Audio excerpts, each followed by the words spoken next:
Hello everyone. सो इस video में हम कवर करेंगे बीपीएससी प्रीलिम्स के इकोनॉमिक सेक्शन के क्वेश्चंस। फर्स्ट क्वेश्चन है मतलब क्वेश्चन नंबर 111। ये सेट ए की हम बात कर रहे हैं। सो क्वेश्चन है the foreign exchange reserve of RBI include which of the following.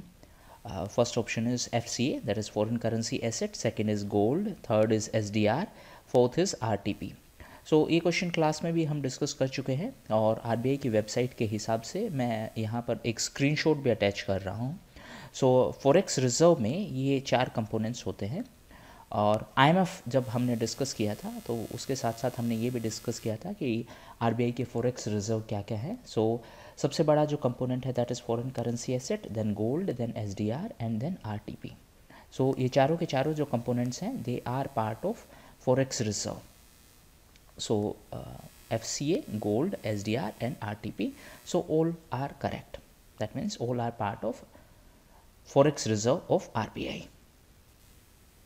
Next question है, consider the following statement regarding rule of origin. So जब हमने WTO डिस्कस किया था उसमें हमने technical barriers to trade TBT discuss किया था और उसी के टाइम पर हमने रूल्स ऑफ ओरिजिन की बात की थी।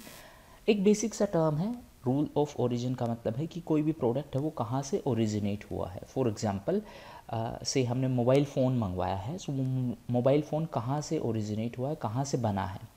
सो जब इंडिया और चाइना के बीच कन्फ्लिक्ट हुई थी उसके बाद में गवर्नमेंट ऑफ इंडिया ने रूल ऑफ ओरिजिन में कुछ चेंजेस किए थे कि अब ई कॉमर्स वेबसाइट पर जो प्रोडक्ट बिकते हैं उनको स्पेसिफाई करना ज़रूरी है कि रूल ऑफ ओरिजिन यानी कि ये प्रोडक्ट कहाँ से ओरिजिनेट हुआ है।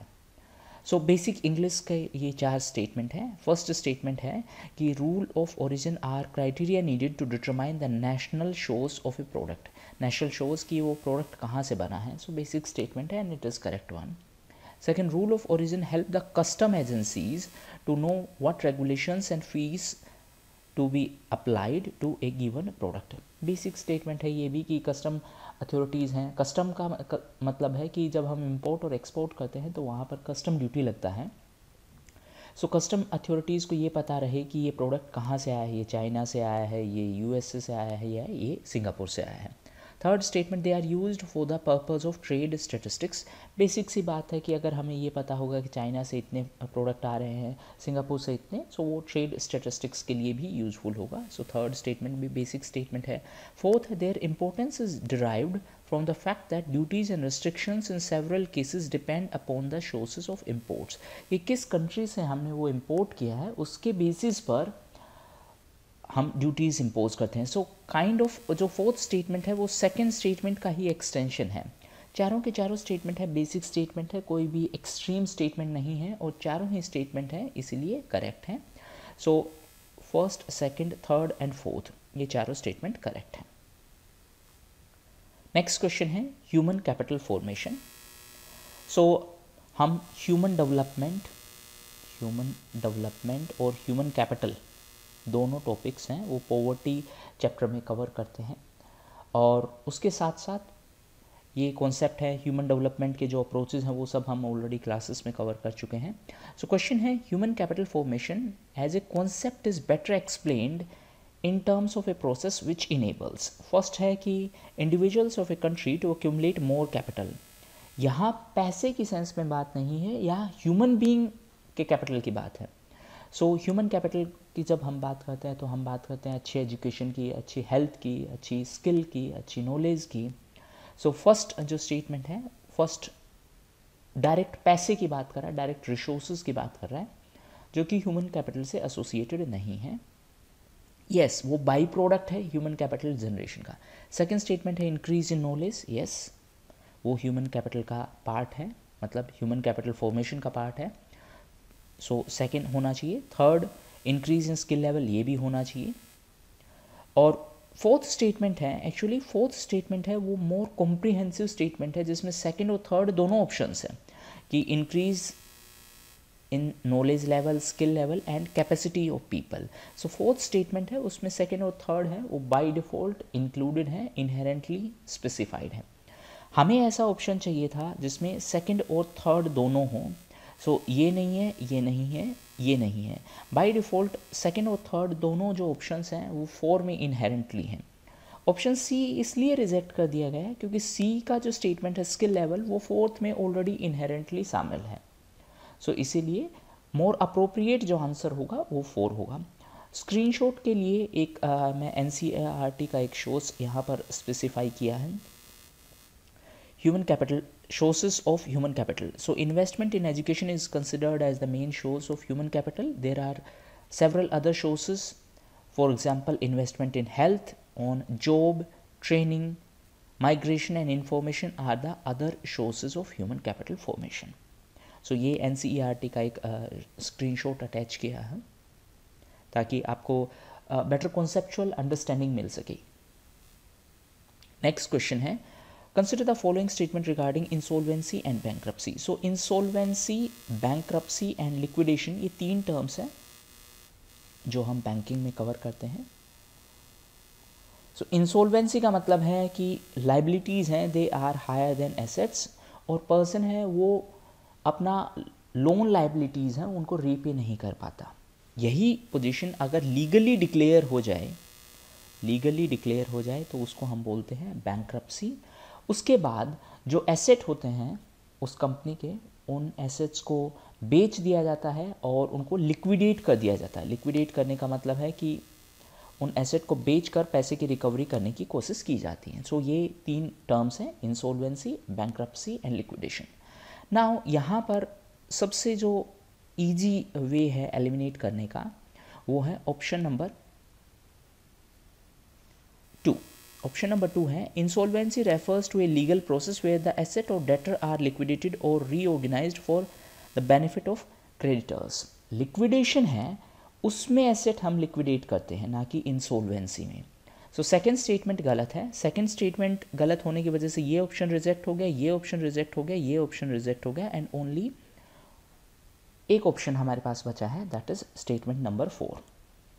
So even if you do not know about IBBI, directly statement सिर्फ आपसे इतना पूछना चाह रहा है कि आपको इंसॉल्वेंसी, बैंक्रप्सी और लिक्विडेशन, ये जो 3 टर्म्स हैं, इनके अंदर जो टेक्निकल डिफरेंस है उसका पता है या नहीं है।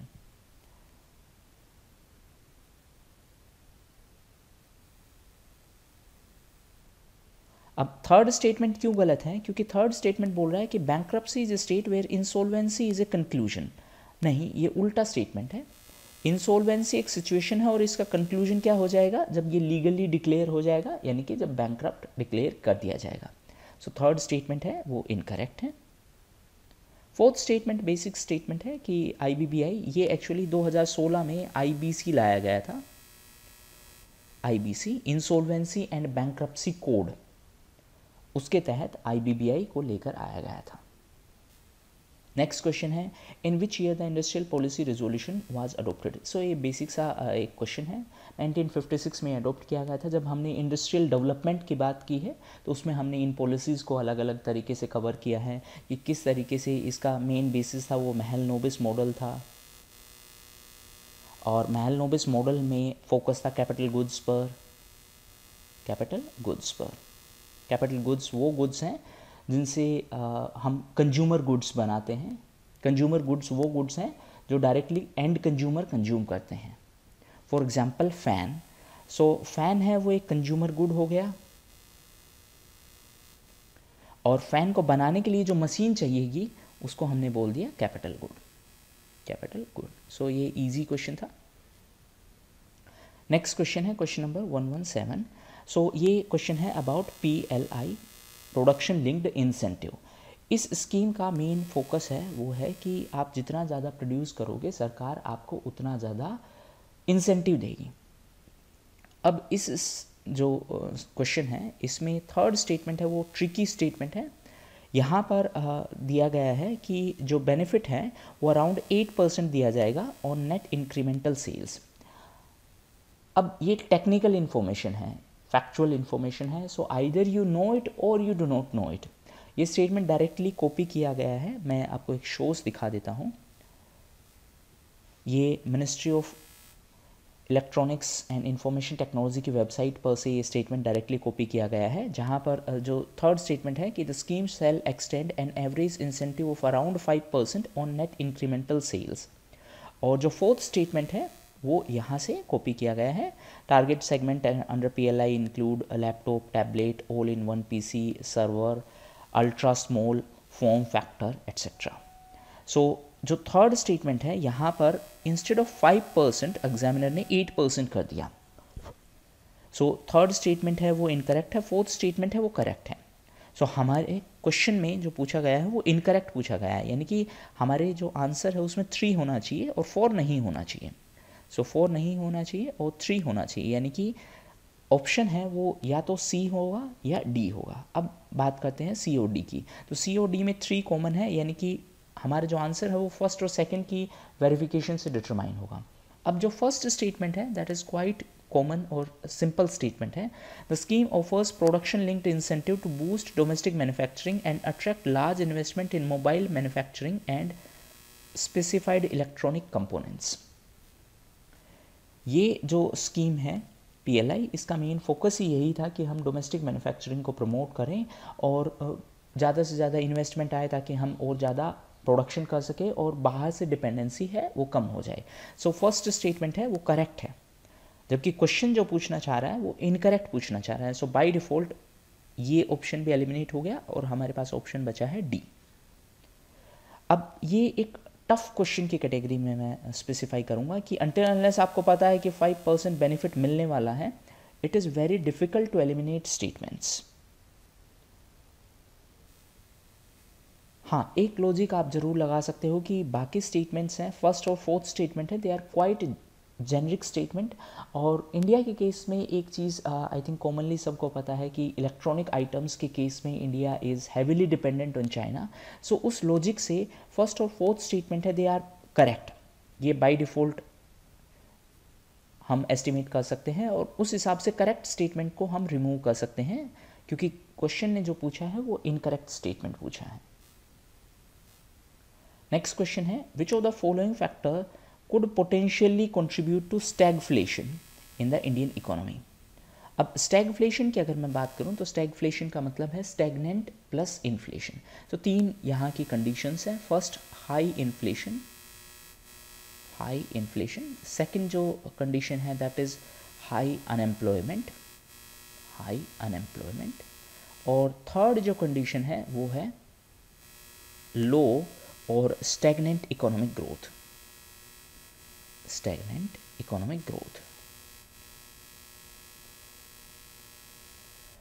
ओके, अब बात करते हैं 1 to 4 स्टेटमेंट्स की। फर्स्ट स्टेटमेंट है, उससे पहले सबसे पहले हम बात करते हैं एग्रीगेट डिमांड। किसी भी इकोनॉमी में टोटल डिमांड क्या होती है? So aggregate demand is equals to C + I + G + X - M। C है कंजम्पशन बाय पब्लिक,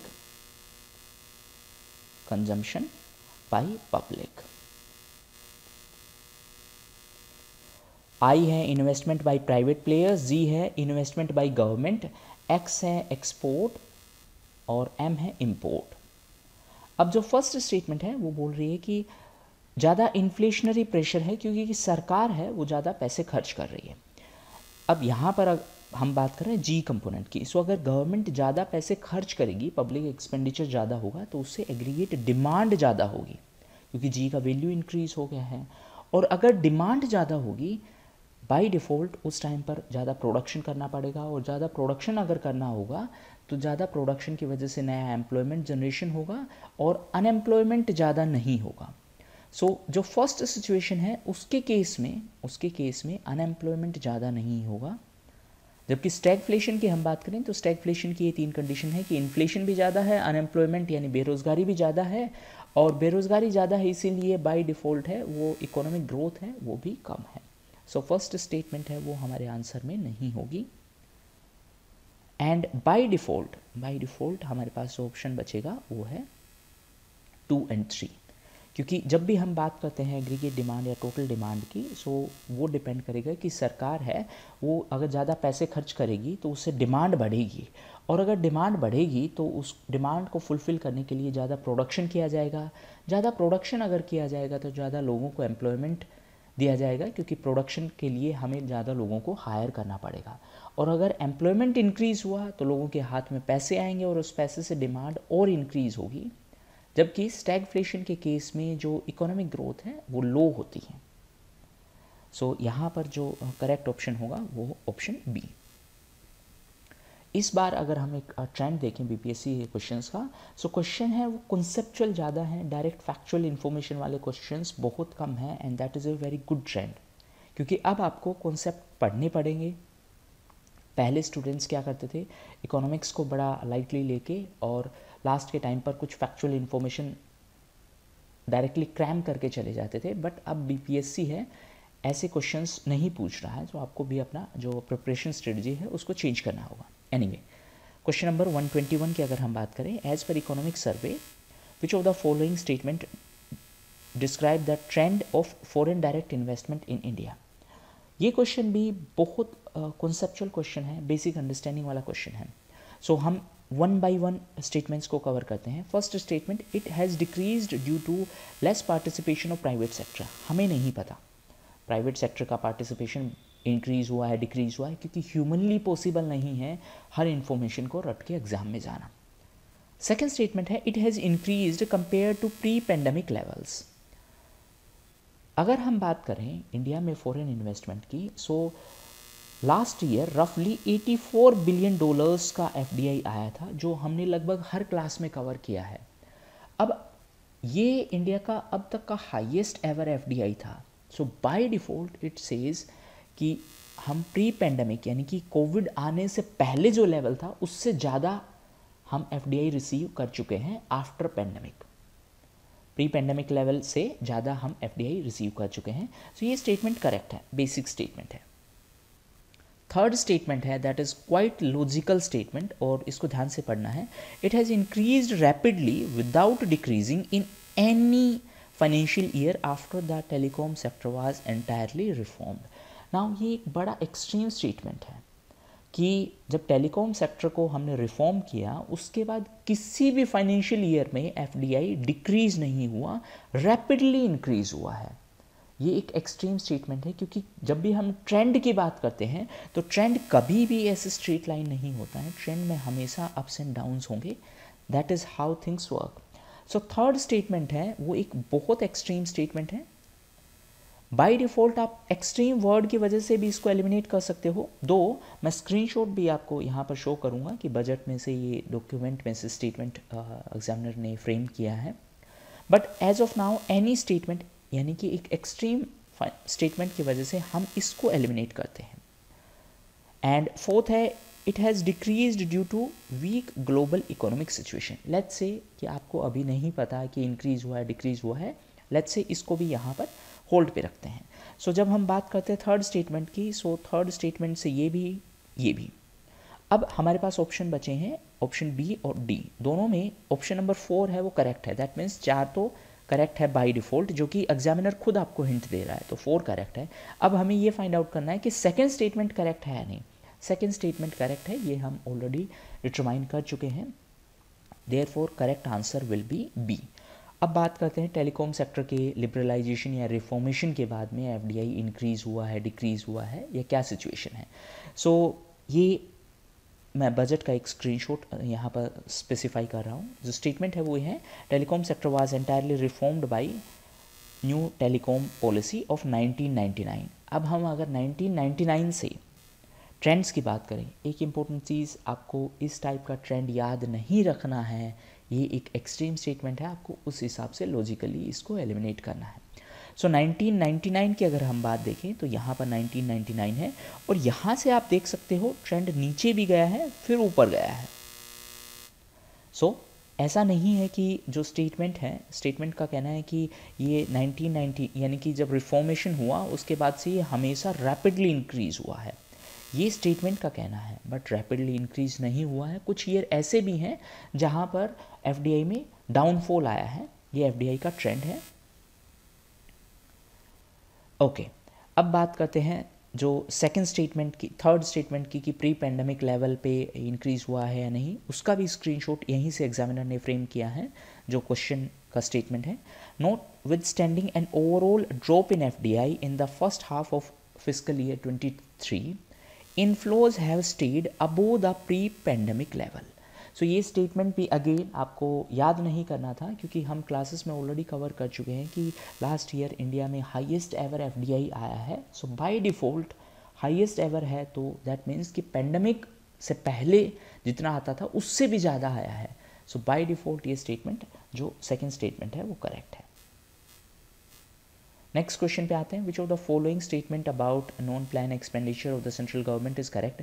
सो जब हम बजट कवर करते हैं पब्लिक फाइनेंस सेक्टर में, हमने 3 चेंजेस की बात की है कि एक तो बजट प्रीपोन कर दिया गया है, प्रीपोनमेंट ऑफ बजट. सेकंड जो चेंज है कि वो plan and non plan expenditure की अगर हम बात करें, नॉन प्लान एक्सपेंडिचर, सो इनको डिसकंटिन्यू कर दिया गया है और अब इनकी जगह पर रेवेन्यू और कैपिटल एक्सपेंडिचर की हम बात करते हैं, capital expenditure.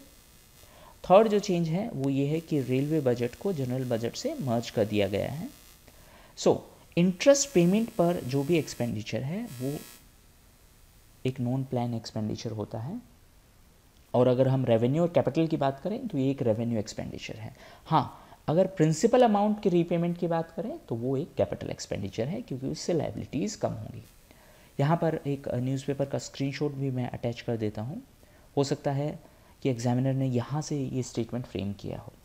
So non plan expenditure constitute the biggest proportion of the government's total expenditure. The biggest item of non-plan expenditure are interest payment and debt servicing, defense expenditure and subsidies. अगर हम इनको revenue और capital की बात करें तो ये expenditure हैं, ये रेवेन्यू एक्सपेंडिचर की हम बात कर रहे हैं. रेवेन्यू एक्सपेंडिचर है दैट इज़ यूजुअली रिकरिंग का मतलब है बार बार. नेक्स्ट क्वेश्चन है, which of the following is not true about globalization and its impact. Statement note यहाँ पर important है. So question है, it has expanded trade in goods and service. Globalisation की वजह से जो इंडियन इकोनॉमी है वो रेस्ट ऑफ द इकोनॉमी से और बेहतर तरीके से कनेक्ट हुई है. सो ऑफ कोर्स जो गुड्स और सर्विसेज है उसमें इंक्रीमेंट हुआ है, इंडिया का ट्रेड में इंक्रीमेंट हुआ है. सेकेंड है, it has led to greater flow of FDI. Again liberalisation, LPG reforms के बाद सरकार ने बाहर से आने वाली कैपिटल पर लिमिटेशंस हटा दी हैं. जो रेस्ट्रिक्शंस थी, फॉरेन एक्सचेंज रेगुलेशन एक्ट, फेरा की जगह पर हमने फेमा इंट्रोड्यूस किया था जो कि एक लिबरल वर्जन था. सो बाय डिफ़ॉल्ट एफडीआई भी इंक्रीज होगा, that is also a basic statement. Third statement is increase in export is greater than increase in imports. Now ये एक बेसिक सा स्टेटमेंट है. जब भी हम बैलेंस ऑफ पेमेंट पढ़ते हैं, बैलेंस ऑफ पेमेंट, उसमें हम करंट अकाउंट डेफिसिट की बात करते हैं, करंट अकाउंट डेफिसिट की बात करते हैं. और करंट अकाउंट में हम हमेशा ये बात करते हैं कि करंट अकाउंट हमारा डेफिसिट में है. और डेफिसिट में क्यों है? क्योंकि कारण क्या है कि हमारे इम्पोर्ट्स हैं, imports they are greater than exports. So by default हमारे इंपोर्ट ज़्यादा है, हमारे एक्सपोर्ट्स कम हैं. ये स्टेटमेंट जो थर्ड स्टेटमेंट है दैट इज़ सेइंग कि increase in export is greater than increase in import, कि हमारे एक्सपोर्ट में ज़्यादा इंक्रीमेंट हुआ है, इंपोर्ट में कम इंक्रीमेंट हुआ है कंपैरेटिवली. सो ये स्टेटमेंट है, ये गलत है. और यही पूछा है कि ग्लोबलाइजेशन के बारे में कौन सा स्टेटमेंट सही नहीं है. सो थर्ड स्टेटमेंट है वो सही नहीं है. हमारे इंपोर्ट है वो ज़्यादा इंक्रीज़ हुए हैं, एक्सपोर्ट है वो कम रेट से इंक्रीज़ हुए हैं. So third is correct answer, that is C is correct answer. Question number 125 की अगर हम बात करें, सो ये यूनियन गवर्नमेंट के फाइनेंसेस से रिलेटेड है और टू बी स्पेसिफिक टॉपिक है फिस्कल डेफिसिट. अब फिस्कल डेफिसिट में हम क्लास में 2 फिस्कल डेफिसिट की बात कर चुके हैं कि 23-24 के लिए हमारा टारगेट क्या है और 22-23 में हमारा फिस्कल डेफिसिट क्या था. तो टारगेट था 5.9% और ये था 6.4%. नाउ जो स्टेटमेंट है उसमें फिस्कल ईयर 21 की बात की गई है. सो पहले तो हमें ये फाइंड आउट करना है कि किस स्टेटमेंट को हम बेसिक नॉलेज से एलिमिनेट कर सकते हैं. So let's directly jump to statement number 3. The revenue collection over last 2 years has gone down. जब हमने यूनियन बजट कवर किया था क्लास में, सो यूनियन बजट में हमने एक चीज़ सबसे पहले अंडरस्टैंड की थी कि यूनियन बजट और सर्वे में दोनों में ये बात कही गई है कि हमारा कोविड के बाद जो रिकवरी होना था that is now complete. Recovery है वो कंप्लीट हो चुकी है, और अगर रिकवरी कंप्लीट हो चुकी है दैट मीन्स हमारा रेवेन्यू कलेक्शन में जो कमी आनी थी कोविड के टाइम पर अब वो वापस से रिकवर हो रहा है। तो अगर वापस से रिकवरी हो रही है तो ऑब्वियस सी बात है रेवेन्यू कलेक्शन में डाउनफॉल नहीं आएगा, इंक्रीमेंट आएगा कोविड के बाद। सो थर्ड जो स्टेटमेंट है, थर्ड स्टेटमेंट इनकरेक्ट है। सबसे पहले हम थर्ड जो ऑप्शन है उसको एलिमिनेट करते हैं। अब बात करते हैं सेकंड स्टेटमेंट की। So second statement is saying कि fiscal deficit has moderated to 7.7% of GDP in 2022। Again ये दो डेटा हम ऑलरेडी क्लासेस में कवर कर चुके हैं। सो बाय डिफ़ॉल्ट सेकंड स्टेटमेंट है वो भी इनकरेक्ट है। सो सेकंड स्टेटमेंट है वो भी इनकरेक्ट है। अब बात करते हैं फर्स्ट स्टेटमेंट की। सो जिन स्टूडेंट्स को प्रॉब्लम आएगी वो ए और डी में प्रॉब्लम आएगी। अब ये फैक्चुअल इन्फॉर्मेशन है अगेन, और एग्जामिनर ने डायरेक्टली यूनियन बजट का जो डॉक्यूमेंट था वहाँ से इस स्टेटमेंट को फ्रेम किया है, और फर्स्ट स्टेटमेंट है वो करेक्ट है। So correct answer will be A. और ये जो डॉक्यूमेंट है वहाँ से मैं एक स्क्रीनशॉट अटैच कर देता हूँ। Development in union government finances, the fiscal deficit of union government which reach to 9.2% of GDP during pandemic year 21 has moderated to 6.7% as per provisional estimate or to 6.4% in fiscal year 2023। इसके अलावा जो एक और statement था कि revenue collection है वो downfall हुआ है, वो हमने गलत, ऑब्वियसली कॉमन सेंस से भी उसको गलत प्रूव कर दिया, बट यहाँ पर जो स्टेटमेंट है वो यहाँ से उठाया गया है that fiscal management was supported by buoyant का मतलब increasing revenue collection over the last 2 years। हाँ, फिस्कल डेफिसिट की जब हमने बात की थी तो यूनियन बजट में हमने स्पेसिफाई किया कि टारगेट था 5.9%, इस बार का फिस्कल डेफिसिट था 6.4%। सो बाय डिफ़ॉल्ट है जो फर्स्ट स्टेटमेंट है हमारा करेक्ट है, सेकेंड और थर्ड स्टेटमेंट है वो इनकरेक्ट है। सो ये थे इकोनॉमिक्स रिलेटेड क्वेश्चंस। अगेन इस एग्ज़ाम के बाद दो चीज़ें क्लियर हुई हैं। ए कि हर एक सब्जेक्ट में क्वेश्चंस हैं उनका लेवल कॉन्सेप्चुअल अंडरस्टैंडिंग पर ज़्यादा आया है, फैक्चुअल इन्फॉर्मेशन पर जो वेटेज है, जो फोकस है, वो अब कमीशन ने छोड़ दिया है। So that is a very good trend. अगर आप चीज़ों को अच्छे से कॉन्सेप्चुअली समझ के पढ़ोगे so that is very helpful for you. Merely Lucent type की बुक्स कवर करके अब प्रीलिम्स का क्लियर नहीं होगा, and that is easily expressed in this exam कि आपको जो कॉन्सेप्चुअल चीज़ें हैं वो पढ़नी पड़ेंगी, अच्छे से समझनी पड़ेंगी, क्योंकि एग्जामिनर हैं अब डायरेक्टली किसी बुक से कॉपी पेस्ट करके स्टेटमेंट फ्रेम नहीं कर रहे हैं, वो स्टेटमेंट को मोल्ड कर रहे हैं just to understand, just to test your conceptual understanding. अगर इस आंसर की में किसी भी क्वेश्चन में अगर कुछ भी डाउट होगा, आपको कुछ भी कंसर्न हो, please answer in comment section and we will try to address that. Thank you.